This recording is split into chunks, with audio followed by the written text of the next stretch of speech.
Kita ke informasi lainnya. Di tengah wabah penyakit mulut dan kuku atau PMK pada sapi, pemerintah Kota Surabaya mengizinkan pemotongan hewan kurban di masjid-masjid dengan ada syarat tertentunya. Oke, salah satu masjid yang akan menyembelih hewan kurban pada Idul Adha nanti adalah Masjid Al-Akbar Surabaya. Sesuai edaran Wali Kota Surabaya tentang pelaksanaan kurban di tengah wabah penyakit mulut dan kaki atau PMK, ada beberapa keadaan darurat yang dikeluarkan oleh Pemkot Surabaya. Salah satunya adalah anjuran melakukan potong hewan kurban di 2 rumah potong hewan Ruminansia, RPHR, Pegirian, dan Kedurus. Selain 2 RPH Ruminansia yang dianjurkan Pemkot tersebut, pemotongan hewan kurban juga boleh dilakukan di masjid-masjid dengan berbagai syarat, seperti telah ada izin dari camat setempat, tempat pemotongannya memiliki pembatas atau pagar sehingga hewan kurban tidak berkeliaran, serta tersedia fasilitas untuk menampung limbah, sebab limbah tidak boleh keluar dari tempat pemotongan sebelum didisinfeksi. Salah satu masjid yang akan tetap melakukan pemotongan hewan kurban pada Idul Adha nanti adalah Masjid Nasional Al-Akbar Surabaya. Masjid seluas 1.300 meter persegi ini akan menyiapkan lahan khusus tempat hewan kurban agar proses pemotongannya sesuai standar yang dianjurkan pemerintah. Penyembelihan di Masjid Al-Akbar juga akan memproses jeroan sapi agar tidak mencemari lingkungan. Untuk jeroan, ya kan, kalau di tempat lain biasanya itu kan dibuang ke sungai kan, atau dicuci di sungai. Kita punya tempat khusus bagaimana jeroan juga tidak menimbulkan limbah baru yang mengotori lingkungan, mulai kotoran, kemudian darah juga tidak dibuang, tapi akan diproses menjadi kompos, yang kompos itu akan bermanfaat untuk menjadi pupuk dan menyuburkan tanaman di sekitar masjid.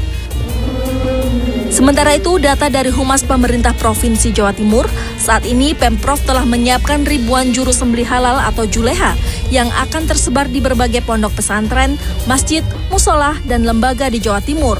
Para juleha ini telah mendapatkan pelatihan dan sertifikasi sehingga siap memotong hewan kurban pada Idul Adha mendatang. Ardia Putri, Heru Dwi Sudarmanto, Surabaya, Jawa Timur.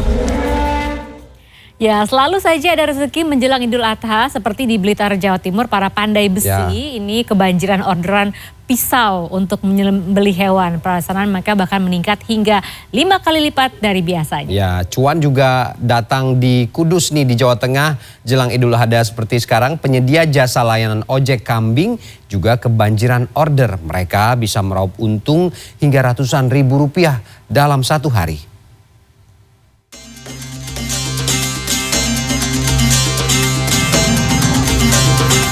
Beginilah kesibukan pandai besi di Desa Kawedusan, Kecamatan Ponggok, Kabupaten Blitar. Pesanan pisau membludak jelang pelaksanaan Hari Idul Adha. Dari biasanya pesanan hanya 5-10 bilah pisau, kini meningkat sampai 70 pisau dalam sebulan. Satu bilah pisau sembelih dihargai 40 hingga 100 ribu rupiah, tergantung ukuran dan tingkat kekuatannya. Pisau-pisau, pomo hari-hari biasa ya 10. Sekarang sampai berapa, Pak?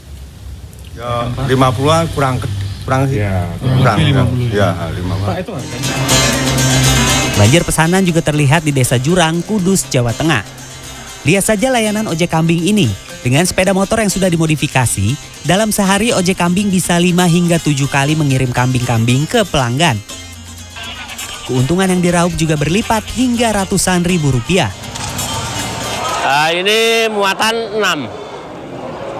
bisa terus bertambah lagi ya, Pak? Ya, kalau kambingnya kecil-kecil ya bisa tambah, kalau besar-besar cuma 5. Bisa berapa kali muat, Pak? 3 kali. Kalau menjelang Idul Adha ini ya? Ya, kalau hari besar ini bisa 3 kali, 4 kali. Hadirnya layanan unik ini sangat membantu para pembeli kambing. Mereka tidak perlu repot untuk mengangkut hewan kurban ke rumah. Selain itu, biayanya pun cukup murah. Tarif ojek kambing hanya 20 hingga 30 ribu rupiah untuk 1 ekor kambing, tergantung jarak lokasi yang dikirimkan. Tim Liputan CNN Indonesia.